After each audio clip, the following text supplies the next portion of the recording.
جو شریعت میں لازم ہے وہ تو زکوٰۃ ہے، صدقہ فطر ہے، قربانی ہے، یہ وہ چیزیں ہیں صدقات کی وہ قسمیں جو لازم ہیں. باقی نفلی صدقہ ہے، آپ جتنا چاہے خیرات کریں. اب ہونا تو یہ چاہیے کہ جب جو بھی ماہانہ آمدن ہے، علماء کا ہمیشہ سے معمول رہا ہے اپنی ماہانہ آمدن میں سے ہمیشہ کچھ نہ کچھ حصہ اللہ کی راہ میں نکالتے رہے. جتنے بھی نیک لوگ ہیں علماء صالحہ، تو آپ بھی نکال دیا کریں. یہ چیز آپ کے مال میں بھی برکت کا ذریعہ بنے گی، اور آخرت میں بھی حدیث میں آتا ہے صدقہ جو ہے اللہ کے غضب کو ٹھنڈا کرتا ہے.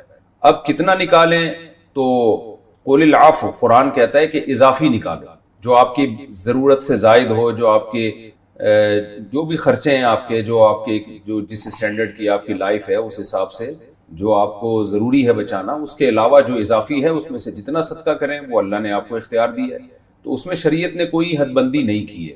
اس لہذا ہر ایک کا توکل کا معیار دوسرے سے مختلف ہے، ہر ایک کی ضرورتیں دوسرے سے مختلف ہیں. تو آپ کچھ بھی اس میں کر لیں، جتنا زیادہ کریں گے اتنا آپ کے لیے قیامت کے دن یہ اجر کا ذریعہ بنے گا. مگر اتنا نہ ہو کہ کل آپ کو لوگوں سے مانگنا پڑے، یا آپ کے بچے جو ہیں یا آپ کے اپنے جو یعنی جو ضروری خرچے ہیں وہ متاثر نہ ہوں اس سے. کیا صدقہ فطر رمضان کے شروع میں دے سکتے ہیں؟ شہاب اظہار امریکہ سے. جی بالکل دے سکتے ہیں، کوئی حرج نہیں. جوانی میں صدقہ خیرات کرنا مشکل، کیونکہ جوانی میں انسان کیا کرتا ہے؟ روکتا ہے کہ ابھی میں پیسے بناؤں گا. اچھا، ایک موضوع سے ہٹ کے بات آ رہی ہے. دیکھو، ایک بات خوب اچھی طرح کان میں بٹھا لو، دل میں بٹھا لو. کان سے سن لو، دل میں بٹھا لو. عام طور پہ جب ہم لوگوں کو صدقات و خیرات کی ترغیب دیتے ہیں تو لوگ کہتے ہیں پہلے ہمارے موٹے موٹے ضروری کام نمٹ جائیں، کچھ چیزیں ہیں، اس کے بعد انشاءاللہ ہم کیا کریں گے؟ پیسے جو بچ جائیں گے تو پھر ہم انشاءاللہ کسی اچھے کوئی مدرسہ بنا لیں گے، کوئی اسپتال بنا لیں گے، اچھے کام کریں گے ہم. یہ بہت بڑی مسٹیک ہو رہی ہے آپ سے، اس لیے کہ آپ نے اس کو ضروری کاموں کی فہرست میں شامل نہیں کیا. آپ ابھی تک دنیا کو مسافر خانہ سمجھنے کے لیے تیار نہیں ہو. یہ ضروری کام سب سے پہلے ہونا چاہیے، کیونکہ موت کا کوئی بھروسہ نہیں ہے.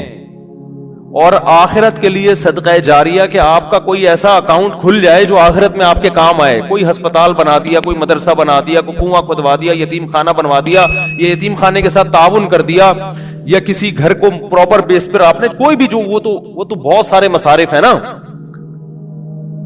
تو میں نے لاکھوں پتی لوگوں کو بھی دیکھا ہے کہ بھائی اللہ نے آپ نے ولیمے پہ 6 لاکھ روپے اڑا دیے، اور یار 8-10 لاکھ کا کوئی ادارہ بنا دو، یا کسی مدرسے میں کوئی ڈسپینسری بنا دو، یا کوئی اچھی فالتو نہ اڑاؤ جا کے کوئی بھی مانگ رہا ہے پکڑا دیے. یہ بھی بہت بڑی مصیبت ہے لوگوں کے ساتھ.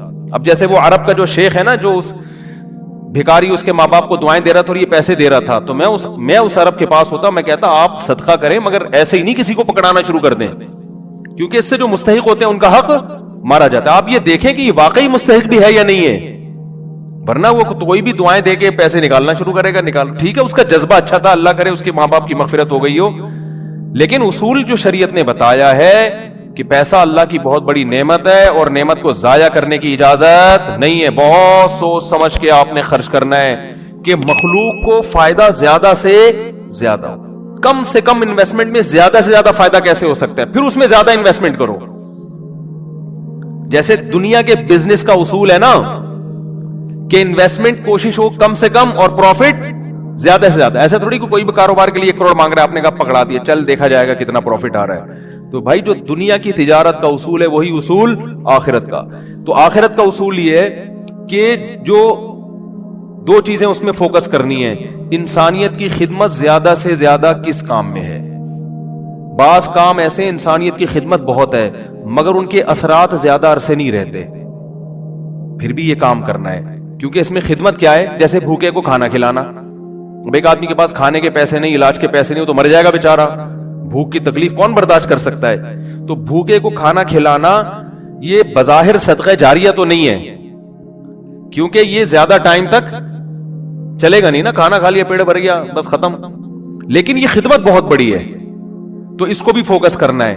اور بعض چیزیں ایسی ہوتی ہیں کہ جس میں فوری طور پر خدمت تو بہت نہیں ہو رہی ہوتی، لیکن اس کا اثر آپ کے مرنے کے بعد بھی قائم. جیسے کنواں بنا دیا آپ نے. اب کنواں ایسی چیز ہے جب تک کنواں رہے گا لوگ پانی پیئیں گے، آپ کو ثواب ملتا رہے گا. درخت لگا دیا، مر گئے تو درخت سے کو بہت زیادہ، ایک درخت سے کیا فائدہ ہوگا؟ نہیں آ رہی سمجھ میں بھائی ان کے. بھائی آپ نے ایک نیم کا درخت لگا دیا تو کوئی بہت تو نہیں نا, کوئی لوگ اس کو کھائیں گے تھوڑی, نہیں بھی لگاتے تو کیا ہو جاتا. تو اس میں انسانیت کا فوری طور پہ کوئی بہت زیادہ فائدہ نہیں ہو رہا ایک درخت سے, لیکن اس کے اثرات بہت دیر تک قائم رہیں گے. یعنی آپ مر بھی گئے تو درخت کے نیچے کوئی بھی چھاؤں لے گا, درخت آکسیجن سے فائدہ پہنچائے گا, چرند پرند اس سے کھائیں گے. تو آپ صلی اللہ علیہ وسلم نے فرمایا, صحیح مسلم کی حدیث ہے, جس نے درخت لگا کے مر بھی گیا تو جب تک درخت رہے گا اس کو ثواب ملتا رہے گا. تو اس میں فائدہ تو کم ہے لیکن دیر پا ہے, مرنے کے بعد بھی یہ عمل چلتا رہے گا. تو ان دو قسم کی چیزوں کو فوکس کرنا ہے. اور کچھ چیزیں ایسی ہیں جس میں جسمانی فائدے کے ساتھ دینی فائدہ بھی ہے, جیسے دینی مدارس. دینی مدارس کو سپورٹ کرنے کا فائدہ کیا ہوتا ہے؟ غریب طلبہ کو کھانا بھی ملتا ہے, علم بھی ملتا ہے, وہ عالم بن کے دنیا میں کام کرتے ہیں. تو صدقہ جاریہ بھی, مرنے کے بعد وہ علماء جو کام کریں گے پھر آگے ان سے جو ہدایت پھیلے گی, پھر وہ لوگ آگے جو تبلیغ کریں گے, تو جب تک اسلام باقی رہے گا آپ کو ثواب ملتا رہے گا. لیکن اب یہ بھی نہیں کہ کسی بھی مدرسے میں اٹھا کے دے دو. سوچ سمجھ کے کون کام کر رہے ہیں, کون ویژنری لوگ ہیں, کون, بہت اس میں پھینکنا نہیں ہے میرے بھائی. جیسے دنیا کی تجارت میں پیسہ پھینکا نہیں جاتا, بہت سوچ سمجھ کے. کوئی بھی آپ کے پاس آئے بولے 1 لاکھ روپے دو, میں پیسے کما کے آپ کو ہر مہینے 6,000 روپے دیا کروں گا, آپ پکڑا دو گے؟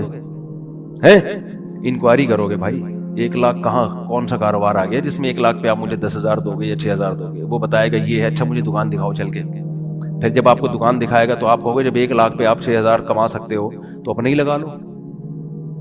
ہیں کیا خیال ہے بھائی؟ میرے والد صاحب نے کہا تھا جو بھی آئے نا پیسے مانگنے اور کہے کہ اس انویسٹمنٹ میں اتنا پروفٹ ہے, اتنا پروفٹ ہے, آدھا تمہیں دوں گا آدھا خود رکھوں گا, تو اس سے پہلے پوچھو کہ تمہارے پاس کتنے پیسے ہیں. وہ بتائے اتنے, تو پھر پورے اپنے کیوں نہیں لگا لیتے, اس میں پورا پروفٹ خود رکھو. کیا خیال ہے بھائی؟ ہاں وہ غریب آدمی ہو تو ایک الگ بات ہے, اور اللہ کا شکر ہے مجھے اس کا فائدہ ہوا. ایک دفعہ ہوا, دوسری دفعہ والد صاحب کی نصیحت پہ عمل نہیں کیا تو سارے پیسے ہی الحمدللہ سارے ڈوب گئے تھے. ٹھیک ہے, ایک دفعہ فائدہ بھی ہوا. ایک صاحب جو ایک بڑے پوش ایریا میں رہتے تھے, میں چونکہ اس ایریا کا نام لوں گا تو کہیں ایسا نہ وہ سمجھ جائیں, لیکن قصہ پرانا ہو گیا وہ نہیں سمجھیں گے, پھر بھی احتیاط یہی ہے کہ نام نہ لیا جائے. مالدار علاقے کے تھے, مجھے کہنے لگے کہ میں یہ کاروبار کرنا چاہتا ہوں. اچھا اس ایسے ایریا میں رہتے تھے کہ مجھے پتا تھا اتنے پیسے تو ان کے پاس ہوں گے ورنہ اس ایریا میں رہ نہیں سکتا آدمی. اب ایک آدمی ڈیفنس, ایک مثال دے رہا ہوں ڈیفنس کی, ڈیفنس میں رہتا ہو اور کہ میری تنخواہ 10,000 روپے, تو آپ کہو بھائی 10,000 والا ڈیفنس میں نہ کرائے پہ رہ سکتا ہے اور اپنا گھر ہو تو سوال ہی پیدا نہیں ہوتا, کروڑوں کا تو نے گھر کیسے خرید لیا 3 کروڑ کا ہے بھائی. ہو سکتا ہے 4 کروڑ اسٹیٹ ایجنٹ والے مجھے پھر فون کریں گے آپ نے ڈیفنس کی ویلیو کیا کر دی ہے, بیان میں گرا دی ہے. تو میں مثال دے رہا ہوں, یہ اب ہر بیان کو نا لوگ بڑے سینسٹیو بن کے لے رہے ہوتے ہیں کہ آپ نے ڈیفنس میں 3 کروڑ بول دی ہے, ہماری تو ویلیو. تو اب کیونکہ شہرت ہو گئی ہے نا تو ہر چیز کو بہت زیادہ لوگ سیریس ہو رہے ہیں. 25 کروڑ ٹھیک ہے نا, 25 کروڑ کا. اب اس سے پھر لوگ پریشان ہوں گے, یار ہم لے رہے تھے آپ نے قیمت بڑھا دی.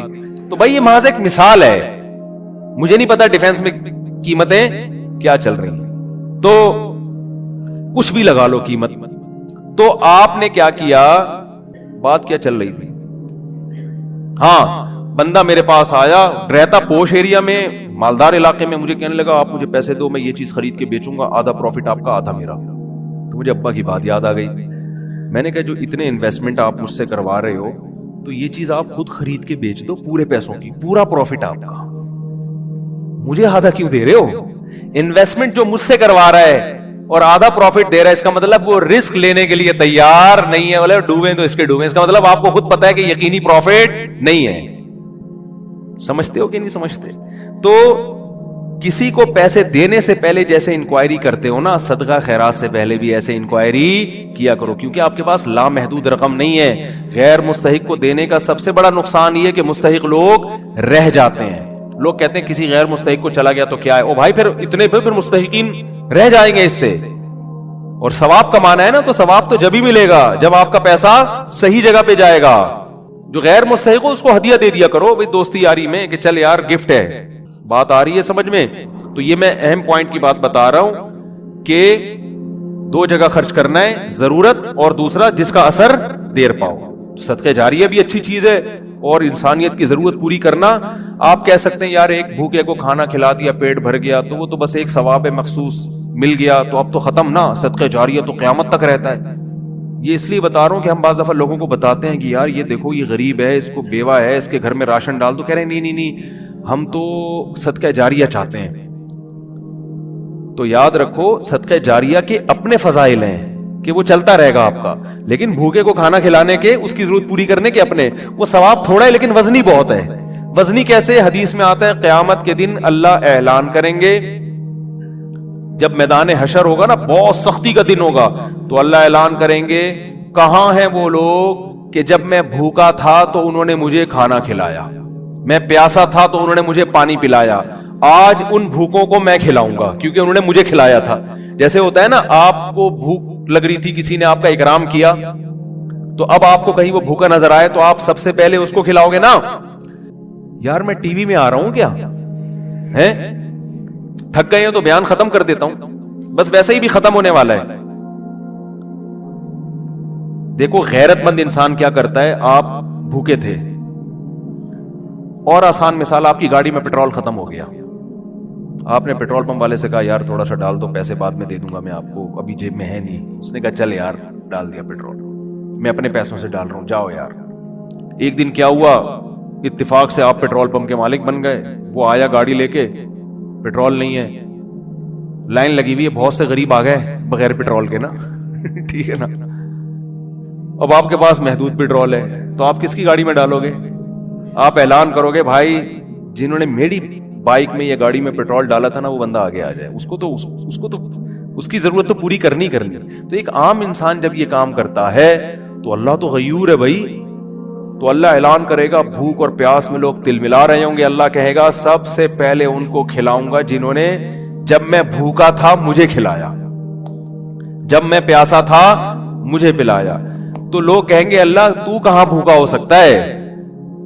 تو اللہ کہیں گے میری مخلوق میں فلاں شخص بھوکا تھا, تو اس کا بھوکا رہنا ایسا ہی ہے جیسے میں, کیونکہ حدیث میں آتا ہے الخلق عیال اللہ, جیسے گھر کا کوئی سربراہ ہوتا ہے نا, تو بچے بھوکے ہوں گے تو تکلیف کس کو ہوتی ہے؟ باپ کو ہوتی ہے کہ نہیں ہوتی ہے؟ تو آپ صلی اللہ علیہ وسلم نے فرمایا اللہ کی مخلوق بھی ایسے جیسے اللہ کے اہل و عیال, اللہ کا تو اہل و عیال نہیں ہوتے لیکن مثال دی ہے, ایسے ہی ہے, اللہ کو ان کی فکر ایسے ہی ہے. وہ الگ بات ہے بہت سے بھوکے مرتے ہیں, یہ اللہ کی تقدیر ہے, یہ اللہ کی حکمت ہے, دنیا کو اللہ نے ایسے ہی چلایا ہے کہ کسی کو ملے گا کسی کو نہیں ملے گا, یہ اب اس میں تو اللہ سے نہیں الجھ سکتے.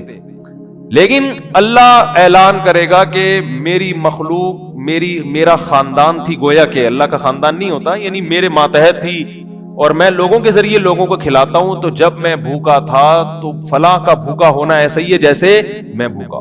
تو اس سے پتا چلتا ہے کسی بھوکے کو کھانا کھلانا ایسے جیسے آپ کس کو کھلا رہے ہو؟ اللہ کو. تو اگرچہ یہ صدقہ جاریہ نہیں ہے لیکن بھائی ایک نیکی ہے, لیکن یہ وزنی بہت زیادہ ہے. تو ان دونوں مدوں میں خرچ کیا کرو. کرو گے کب؟ لوگ کہتے ہیں اچھا ٹھیک ہے, وہ ایک دو کو تو کھلا دیتے ہیں, جو بڑا اماؤنٹ ہے نا, جیسے اپنی شادی بیاہ پہ خرچ کرتے ہیں, گاڑیوں پہ خرچ کرتے ہیں, مکان پہ خرچ کرتے ہیں, اس ٹائپ کا اماؤنٹ اللہ کے لیے خرچ, اللہ کے لیے بس وائپر والے کو 20 روپے. اب تو 20 ریٹ تھوڑے بڑھ گئے, ورنہ 5 پہ چل رہے تھے, وہ پھر کھلا مانگ بھی رہے ہوتے تھے. وہ پھر کیا مانگ رہے ہوتے تھے؟ ایک آدمی نے کسی فقیر سے کہا کہ ایک فقیر کسی آدمی کے پاس آیا کہ اللہ کے نام پہ نا پتہ نہیں کچھ چائے پلا دو یا کچھ کھانا کھلا دو. تو اس نے 100 کا نوٹ نکالا, بولا کہ 50 روپے ہیں.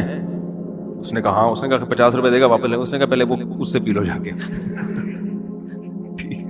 یہ بھی لوگوں کو جانچنے کا ایک, بھائی بھکاری سے بولے پہلے وہ پیسے تو خرچ کرنا تھے تیرے پاس ہیں, یہ بھی ایک طریقہ, بڑا خاندانی طریقہ ہے, ٹھیک ہے نا.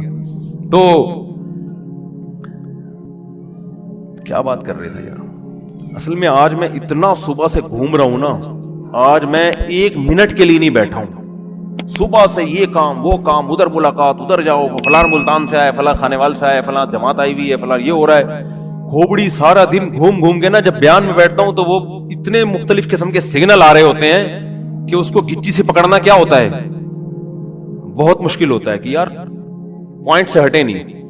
تو ہاں میں یہ عرض کر رہا تھا, جلدی سے بات سمیٹ کے ختم کرتا ہوں کہ لوگ یہ کہتے ہیں کہ پہلے موٹے موٹے کاموں سے فارغ ہو جائیں، یہ بھی، اس کے بعد جب بچا کے بڑھاپے میں بالکل اینڈ میں جا کے اتنے پیسے کسی مدرسے کو دے دیں گے.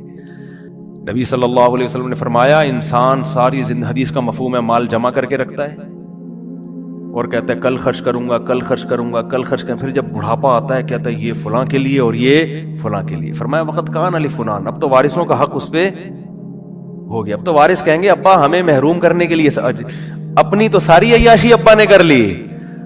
اب جب ابا کا انا للہ ہونے والا ہے، دنیا سے جانے والے ہیں، اب بچوں کو نظریں ہوتی ہیں دو دکانیں ابا کی میرے حصے میں آئیں گی.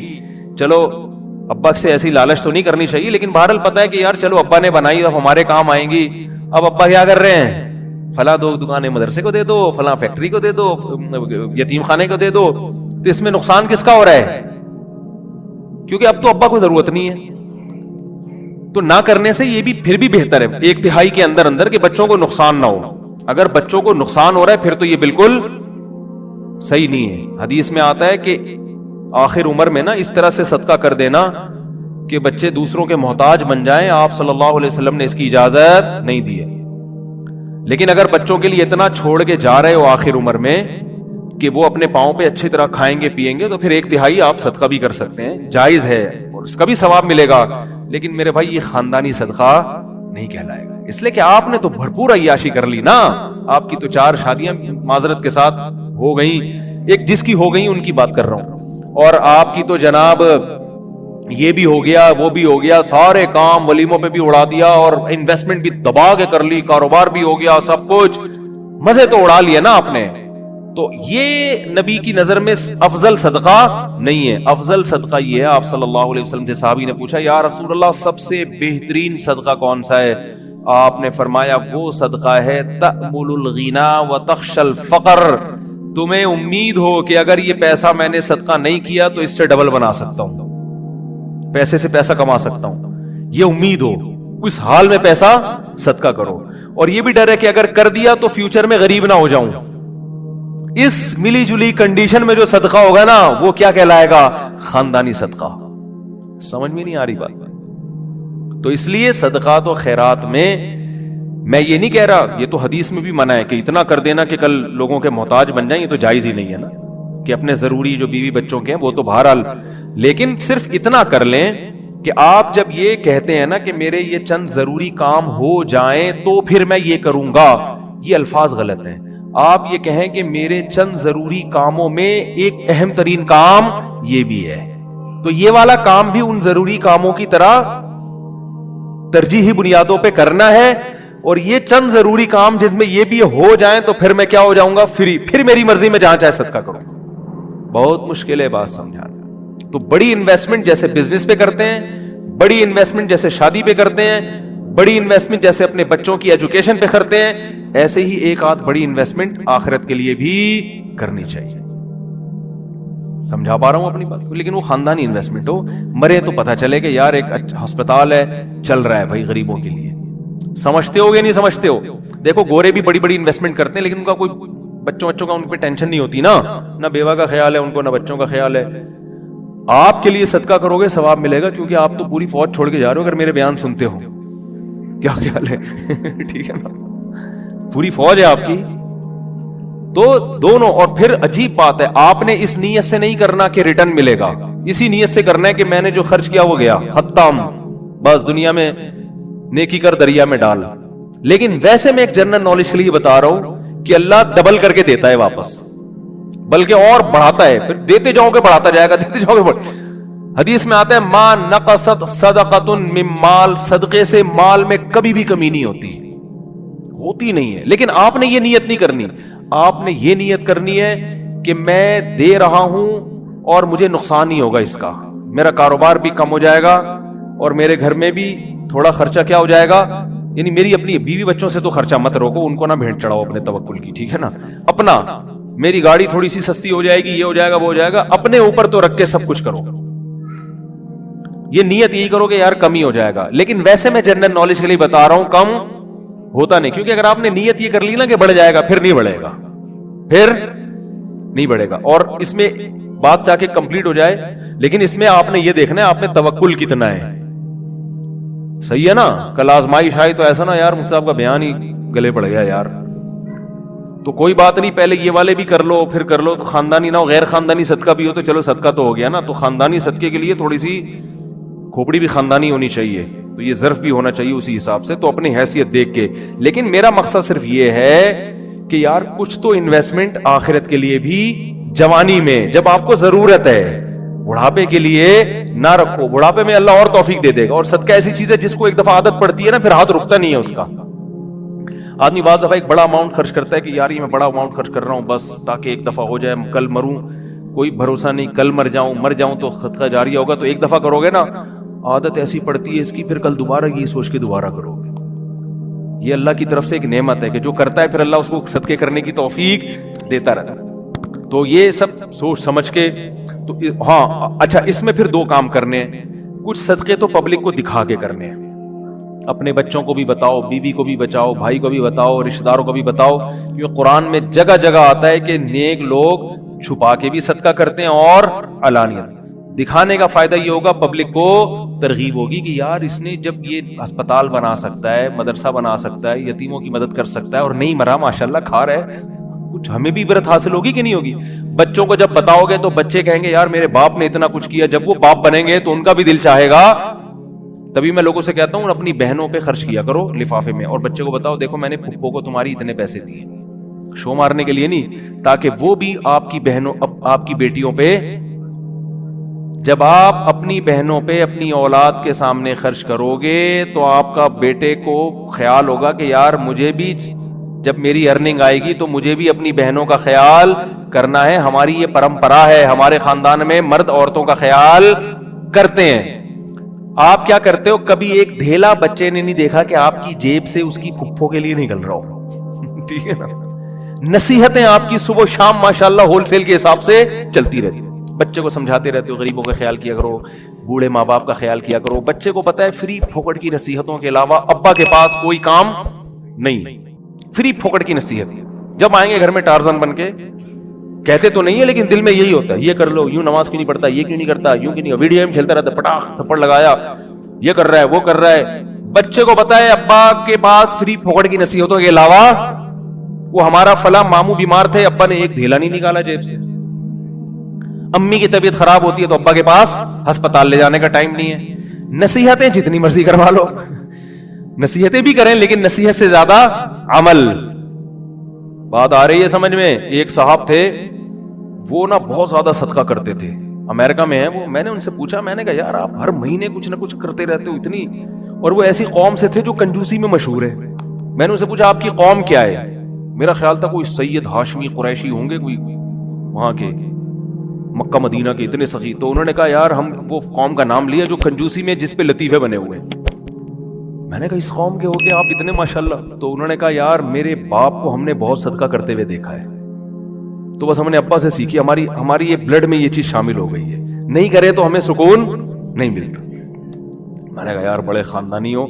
میں نے کہا یار کبھی آپ کو دکھاؤں گا بھائی اس قوم پہ لطیفے بنانا چھوڑ دو. قوموں پہ لطیفے ہیں نا, ایک قوم بڑی کنجوس مشہور ہے, ان کے ہاں جب بچہ پیدا ہوا نا تو سب آئے مبارکبادی کے لیے, سارے جمع ہو گئے. تو بچہ کہتا ہے سارے یہاں جمع ہو گئے, دکان پہ کون بیٹھا ہوا ہے, تم سب یہاں گئے مبارکباد دینے کمبختو. یعنی اتنی اللہ نے اس بچے کو قوت گویائی عطا فرمائی. یہ بلڈ میں آ جاتی ہے نا چیز, تو بچے کو عقل نہیں ہے, شعور نہیں ہے, لیکن اس کے جینز میں یہ چیز آ گئی ہے کہ بھائی دکان کا بھائی آدھے ابھی آ جاتے ہیں, آدھے کسٹمر کو سنبھالتے. یہ لطیفہ ہے, کوئی سچا واقعہ نہیں ہے یہ, ٹھیک ہے نا, ایسی فرضی لطیفہ ہے سمجھانے کے لیے کہ کچھ اتنا کر کے جاؤ کہ بچے پیدا ہو کے جو ہے نا یہ بول رہے ہو کہ ہم مبارکبادی میں 5 روپے تمہاری جیب سے نہیں نکلے. سخاوت کی ترغیب دیں وہ. تو خیر کچھ چھپا کے کچھ دکھاؤ, اور کچھ کیا کرو ایسا چھپاؤ کہ وہ حدیث میں آتا ہے دائیں سے دو بائیں کو پتہ نہ, بھول جاؤ. نیکی کر کے دریا میں ڈالنا جسے کہتے ہیں, خود بھی بھول جاؤ کہ میں نے کوئی نیک کام کوئی صدقہ کیا, کسی غریب کو کھلایا بھی ہے کہ نہیں کھلایا. جیسے عرب لوگ کرتے ہیں نا, آتے ہیں بیٹھ جائیں بھائی, بیان ختم ہو جائے پھر کرنا.